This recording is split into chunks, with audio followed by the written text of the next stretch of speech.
Hi guys! 11:06 PM na, iwaw feng shui na. Brethren, family and friends pong pinagpalang gabi sa inyong lahat. Ang inyo pong lingkod, Brother Norman Cruz, ang inyo pong feng shui, Pachi, Chimen, Yijing, and Date Selection Consultant. Kumusta po kayo? How was your weekend? And tomorrow, back to reality, the last day of September, September 30, Monday no po. And of course, we want to start the week right and we want to end the month of September with flying colors. Kaya nga mayroon po tayong sharing for us to be able to know in advance of what to do tomorrow and what not to do and make sure whatever it is, it 10x natin. Wow! Well, apologies for being late. Ang dami pong consultation because as we know, it will be the filing of candidacy po ng ating pong mga into government, our local government. And yes, siyempre po everybody yung mga naniniwala po sa feng shui would really want to file their certificate of candidacy sa COMELEC on a right day and time, and of course may backing yan. So maybe a day would be good for someone but another day would be bad for someone. So hindi po to generic, tailor-fitted. So if you have friends po who is into politics, running, incumbent po, may date po na dapat yang mag-file ng candidacy para po the likability of alignment and getting what they want is good. Okay, now we start. September 30, Monday, is called the Fire Rooster Enters the Established Officer Day. Kuya Norman, ano ba ang mga applicable sa isang Fire Rooster Established Day? O silipin natin. Okay. It says here, seek blessings, making a donation, traveling, assume a new post, house cleaning, gardening, burial, and submit tender, all good for tomorrow. Avoid celebration, discussion, groundbreaking, haircut, and fermentation, not good for tomorrow. How about sa animal signs? Rat is average, ox is very good, tiger is average, rabbit not so good, dragon and snake very good, horse average, goat bad, monkey average, rooster very good, and dog and pig not so good. So yan po. So now, if you've been listening this for quite some time, we can 10x this by using the daily Chimen. So silipin natin yung daily Chimen. Kung saan po, it's called daily, buong araw po siya. So it says here, anything to do with finances, business, talikod sa Southeast. The game changer is backing to South. Okay, dahil there's a Jade Maiden. Okay. And then 4. Oh. But if you want really something na, wow, something po that really can change something, I would use personally with 7 stars, Northeast backing. And it has the Green Dragon Returns, the number 1 most auspicious structure in Chimen. So, as early as now until 10:59 the next day, daily Chimen, whole day, talikod sa Northeast. 7 stars po ito.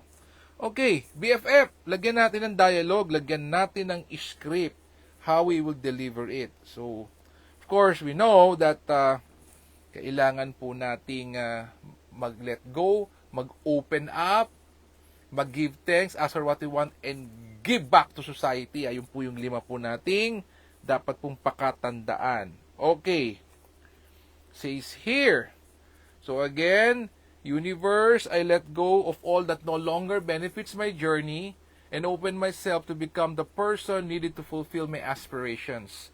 I am deeply thankful for my blessings and am always eager to evolve, learn, and do whatever it takes to achieve my dreams. I easily and effortlessly magnetize new ideas and views by always attracting the right people who brings me abundance, happiness as we build and grow business together. Amen. Ayan po English. Let's do it in Tagalog. Just in case po. Okay. Sabi po dito, universe, or how you call your God or address your fate, hinahayaan ko ang lahat na hindi na nakikinabang sa aking paglalakbay at binubuksan ang aking sarili na maging taong kailangan upang matupad ang aking mga mithiin. Lubos akong nagpapasalamat sa aking mga pagpapala at laging sabik na umunlad, matuto at gawin ang lahat para makamit ang aking mga pangarap ay madali at walang kahirap-hirap. Sabi po dito, okay, ng mga bagong idea at pananaw sa pamamagitan ng palaging pag-akit ng mga tamang tao na magdudulot sa akin ng kasaganahan, kaligayahan habang sama-sama tayong nagtatayo at nagpapalago ng mga negosyo. Amen. Ayan, Tagalog.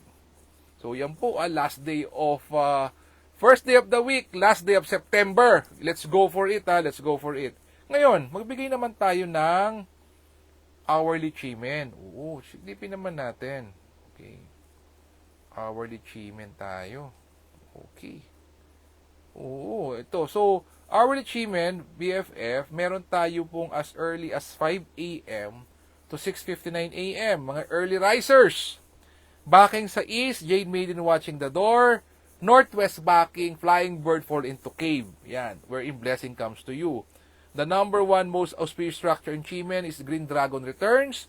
That's from 11 a.m. to 12:59 p.m. Talikod sa Northeast, may daily Chimen ka lang Northeast. Mag-layer ka pa ng another Green Dragon from at 11 a.m. Then may Jade Maiden watching the door, talikod sa South, and Flying Bird fall into cave, talikod naman sa Southwest, same time po ito. There you have it, lunchtime yan, BFF ha.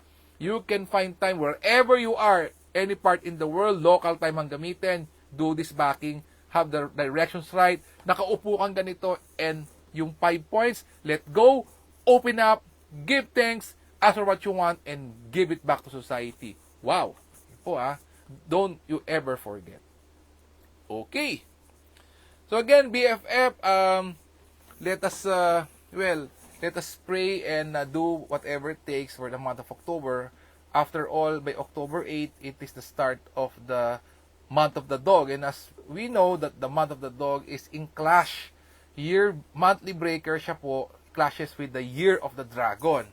And it's also a Fuyin chart in Chimen, meaning all the components are standstill, stagnant po, non-moving.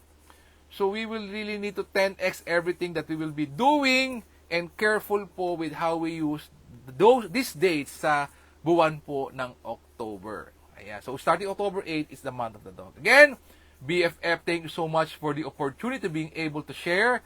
Let us continuously pray for each other. Let us pray for our leaders and for world peace. Let us seal us one. Let us be a blessing to others. God bless us all. And with a grateful heart, maraming po salamat sa inyo lahat. God bless, good night, and see you again tomorrow. Bye-bye. Happy Monday.